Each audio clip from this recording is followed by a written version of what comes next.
మహాకృప నా పైన నా కుటుంబం పైన ఉన్నది కనుక మరి దినాన మరి సాక్ష్యం చెప్పడానికి, సాక్ష్యం అంటే చాలా మనం ఆయనకి నగలు ఇయ్యం, బంగారు ఇయ్యం, డబ్బు ఇయ్యం కనుక ఆయన చేసిన మేలును ఆయన కృతజ్ఞతలుగా మనం తెలుపుకోవాలి.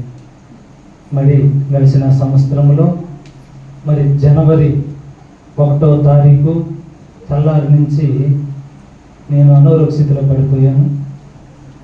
అనారోగ్య స్థితిలో పడినప్పుడు 3 నెలలు ఆయన పరిసరలో ఆయన తిప్పాడు. ఆయన వాక్య పరిసరలో ఆయన తిప్పి 3 నెలలు అభిషేకం ఇచ్చాడు. తర్వాత మరి సేదును కూడా నాకు ఇచ్చాడు దేవుడు. మరి తీపేది తింటే ఎట్లాగా సేదును కూడా భరించాలని నాకు సేదు 3 నెలల 10 రోజులు మరి చాలా అనారోగ్య స్థితిలో పడిపోయాను. 28 రోజులు కడుపు నొప్పి, మరి కావిన్లు, లివర్ ప్రాబ్లము, కిడ్నీలో రాళ్ళు, షుగరు, మరి ఇన్ని వ్యాధులలో ప్రభు నన్ను మరి చాలా మంది కూడా నా మీద అయిపోయింది, త్వరగా అయిపోతాడని చెప్పని చాలా మంది కూడా మరణం అపాయంలో వెళ్ళిపోయాడు, ఇంకా దేనికి కూడా పనికిరాడు, ఇంకా చనిపోతాడని చెప్పని నా పైన తెలుస్తాం లేదు నాకు మాటలు. కానీ నేను ఒకటే ఆధారపడ్డాను, ప్రభు నన్ను బ్రతికిస్తే ఆయన సాక్షిగా నేను ఉంటాను, మరణిస్తే ఆయన రాజ్యంలో అంత మూలైన స్థానాన్ని కోరుకున్నానండి. హల్లెలూయా. మరి ప్రభువు నన్ను ప్రార్థన చేస్తా ఉన్నాను, మోకరించి ప్రార్థన అంత బాగలేకున్నా కూడా ఏం లేదు, అయిపోయాను సన్నంగా. అమ్మన మా తమ్ముడు ద్వారా అయ్యా మనం గుంటూరుకి వెళ్తాము, ఎందుకంటే నాకు ప్రార్థించే వాళ్ళు తక్కువ అయిపోయారు. మరి నేనే పోరాడుతూ ఉన్నాను, అపవాదితో నేనే పోరాడుతూ ఉన్నాను. మరి మా తమ్ముడు గుంటూరుకి వెళ్దాం అన్నాడు. మరి అయ్యా నా దగ్గర అయితే ఏమీ లేదు అన్నాడు. సరే వెళ్దాం పదా అని చెప్పి మా తమ్ముడు నేను తీసుకెళ్ళాడు. నన్ను ఇక్కడి నుంచి చాలా బాధలో పోయాను, వాళ్ళ కష్టంలో పోయాను. మరి ప్రభు 8 లక్షల మందిలో నన్ను ప్రభు తాకాడు. హల్లెలూయా. ఒకటే మాట అన్నాడండి, నువ్వు ఇక్కడ భారముతో వచ్చున్నావు, బాధతో వచ్చున్నావు, సమస్య వచ్చున్నావు, ఆ సమస్యలన్నీ ఇక్కడే విడిచిపెట్టి నువ్వు సంతోషముగా నీ ఇంటికి నువ్వు వెళ్ళు. హల్లెలూయా. అక్కడే నాకు పై నుంచి కింద దాకా, ఇక్కడి నుంచి మన నూరు పోస్తే ఎలా ఉంటుంది, ఇక్కడ కాతాటి కిందకి దిగి వస్తుంది, అలాగ నా శరీరంలో నా భాగం అంతా అక్కడే కరిగిపోయి నా నొప్పి 28 రోజులు నొప్పి అంటే ఎవరైనా మీరు నమ్ముతారా? 28 రోజులు నొప్పి అంటే నేను భరించాను వాళ్ళ బాధ. మా భార్య కూడా బాగా ఏడ్చింది, నా కొరకు, నా బిడ్డలు కానీ నా తండ్రులు కానీ అందరూ చాలా బాధపడ్డారండి. అటువంటి సమయంలో దేవుడు నన్ను తాకి స్వస్థపరిచాడు. తర్వాత ఆయన పరిసరలోకి ముందుకు పోవాలని మరి ఆలోచిస్తూ ఉన్నాను. మరి నాకు కొన్ని సమస్యలు ఎదురైనప్పుడు వాళ్ళ తండ్రి ఒక మాట అన్నాడు నాతో, అయ్యా మరి నీ పుట్టిల్లు ఉంది కదా, మరి నీ పుట్టింటికి వెళ్ళిపోవచ్చు కదా, నువ్వు ఎందుకు ఇక్కడికి వెళ్తున్నావు, మరి నీ పుట్టింటి స్థానం నీకు ఉన్నది కదా, మరి లేకపోతే తర్వాత నేను నీకు మార్గం చూపిస్తాను, నువ్వు వెళ్ళు అక్కడికి అని చెప్పిన మళ్ళా దేవుడు మాట్లాడి మళ్ళా నన్ను పుట్టింట్లోకి పంపించాడండి. హల్లెలూయా. పుట్టింట్లోకి పంపించి మరి దినాన మీ సాక్ష్యాన్ని మేమందరూ పంచుకోవడానికి నాకు దేవుడు కృపనిచ్చాం.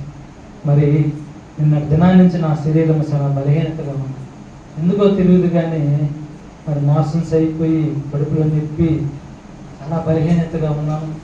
మరి దేవుడు దాని నుంచి కూడా నన్ను కాపాడి మన సాక్ష్యం వెళ్ళిపోయాడండి.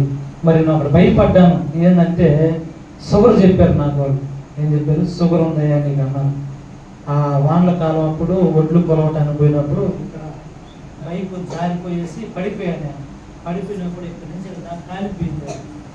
కాలిపోయిన తర్వాత భయపడిపోయాను. ఎందుకంటే నాకు షుగర్ అని చెప్పారు కదా, నేను ఇక్కడ కాలిపోయింది, నా పరిస్థితి కాలు కనిపిసేస్తారేమో పుచ్చిపోయి అని చెప్పి చాలా భయపడ్డాను నేను. కానీ నా దేవుడు నమ్మదగిన దేవుడు. హల్లెలూయా. నమ్మదగిన దేవుడు నాకు ఏ అపాయం కూడా కలగలేదండి. వాస్తవంగా అదొకటి తప్పించాడు. మరి అయ్యగారికి మరి గుర్తుందో గుర్తులేదు నాకు తెలియదు, కానీ ఈ నలుగురు సంఘం గడ్డ మీదకి వచ్చి 8 సంవత్సరాలండి. హల్లెలూయా. 8 సంవత్సరాలు నన్ను దేవుడు కాపాడాడు. మరి మొట్టమొదట మరణ అపాయంలోకి ఇక్కడికి తీసుకొచ్చాడు.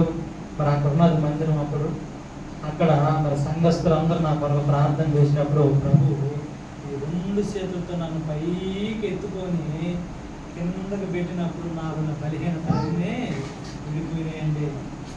అప్పుడు డైకాస్ రోడ్లో ప్రార్థన జరుగుతూ ఉన్నది. అప్పుడు అయ్యా మన దగ్గర పోయి ప్రార్థన చేసి రావాలి రా అన్నాడు. అప్పుడు బాగా లేకున్నప్పుడు తెగ్గు ఉన్నది, బాగా తిరుగుతూ ఉన్నాను. కానీ కావిళ్ళు అని చెప్పుకున్నారు కదా, అప్పుడు వెళ్ళిపోయాము అక్కడికి. ఆడికి పోతే రొయ్యలు, చేపలు, చికెను, మటన్ అన్నీ వరుసగా పెట్టేస్తున్నారండి. వాళ్ళు పెట్టేస్తుంటే వీళ్ళందరూ పేట్లు తీసుకొని పోయేసి పెట్టుకుంటా ఉన్నారు. నేను ఎడంగా నిలబడున్నా. అప్పుడు పాస్టర్ గారు వచ్చింది, ఏమి పేరు కూడా లేదమ్మా, నా పేరు పెట్ట బాబు తీసుకున్నాను. ఏం పోలయా ఏమి అవన్నీ నేను తినబుద్దు కదా, నాకు కానుకలు కదా, నేను తినబుద్దు తగ్గింది అని అంటే, మళ్ళీ ఓడు అయ్యా నిన్ను చంపే నక్క ఎప్పుడో చచ్చిపోయింది, రావయ్యా నువ్వు పెట్టుకుందాం అని చెప్పని తీసుకుపోయి అయ్యగారు పెట్టించాడు. నాకు అప్పుడు ధైర్యం వచ్చింది. అవి తినేసా, అన్నీ ఒకటి వేసుకొని తినేసి మళ్ళీ భయపడ్డా. అయ్యో నాకు కాయలు వచ్చేసుకున్నా, ఇవన్నీ తినేసాను, నేను చచ్చిపోతానేమో అని భయపడ్డా. కానీ దేవుడు నన్ను చనిపోనేలా. మరి ఆ రోజు నన్ను బ్రతికిచ్చిన దేవుడు ఈ రోజున మనందరూ కూడా కాపాడుతాడని మరి సాక్ష్యం ద్వారా 8 సంవత్సరాల్లో ప్రభు నన్ను కాపాడాడు. మరి దినాన్ని కూడా ఆయన పరిసర కొరకు ఆయన పని నేను చేయాలని ఈ సంవత్సరంలో ఒక నిర్ణయం తీసుకున్నానండి. నేను ఒక కొత్త పని చేయాలి, నేను ఏదైనా సరే ఒక కొత్త పని చేయాలి ప్రభు అని చెప్పని క్రిస్మస్ నుంచి అడుగుతూ ఉన్నాను.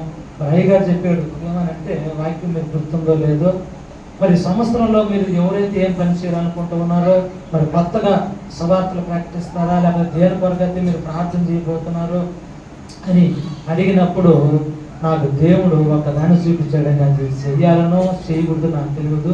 దేవుడు చెప్పాడు, ఆగిపోయిన పనిని స్టార్ట్ చెయ్యి అని అన్నాడు. అయ్యా మరి ఏం పని ప్రభావం అంటే, ఆగిపోయిన పని 2024లో ఆపేస్తున్న పనిని, ఆ పని మొదలు పెట్టు అన్నాడండి. హల్లెలూయా. మరి ఏం పని అయ్యా అని చెప్పి నేను బాగా ఆలోచిస్తే, ఉదయకాలంలో మైకులో సంఘం కొరకు, గ్రామం కొరకు, దేశం కొరకు ప్రార్థన చేసేదన్నమాట. 2024లో మీకు గుర్తుందో లేదో, జరుగుతున్నదా లేదా? మరి మేము వెళ్ళిన తర్వాత అవన్నీ కూడా ఆగిపోయినాయి అన్నమాట. ఉదయకాలం ప్రార్థనలు కూడా చేయకపోకుండా ఆగిపోయారు అన్నమాట. ఆ పనిని చేయమన్నాడని నన్ను దేవుడు, ఉదయకాలంలో నువ్వు ఆ పనిని స్టార్ట్ చేయి, నేను ఎందుకు కొత్త పని చేయాలనుకుంటే నాకు ఆ పని చేయమన్నాడు. మరి చేయాలను చేయకూడదు అది మీరు మరి దాసులు కూడా చెప్పి అయ్యా అక్కడ సంగతి ఏనంటే, అయ్యగారు ఏమైనా సమాధానం చెప్పలేదు. మరి మీరు చెబితే దాన్ని ఉదయకాలంలో చేయాలని, ఎందుకంటే దేవుడు నాకు ఆ పేరాపు నుంచి అడిగినప్పుడు ఆ పేరాపు ఇచ్చాడు. మరి అదేది మీ సన్నిధిని బట్టి, మీ ఉద్దేశాలను బట్టి నేను ఈ మాటను చేస్తూ మరి మీకు అందరికీ కృతజ్ఞతలు స్తోత్రాలు తెలుసుకుంటూ మరి సాక్ష్యాన్ని దేవుడు దీవించిన కాక స్తోత్రం ప్రార్థన చేసుకున్నాము. చెప్పిన సాక్ష్యాన్ని బట్టి వాక్యము కొరకు మధ్యలో ఇస్సాకాలు వచ్చి మద్రాసు రోడ్డు వచ్చిన ఇస్సాకాలు వచ్చి ప్రార్థన చేస్తాడు. అనంతరం మనం వాక్య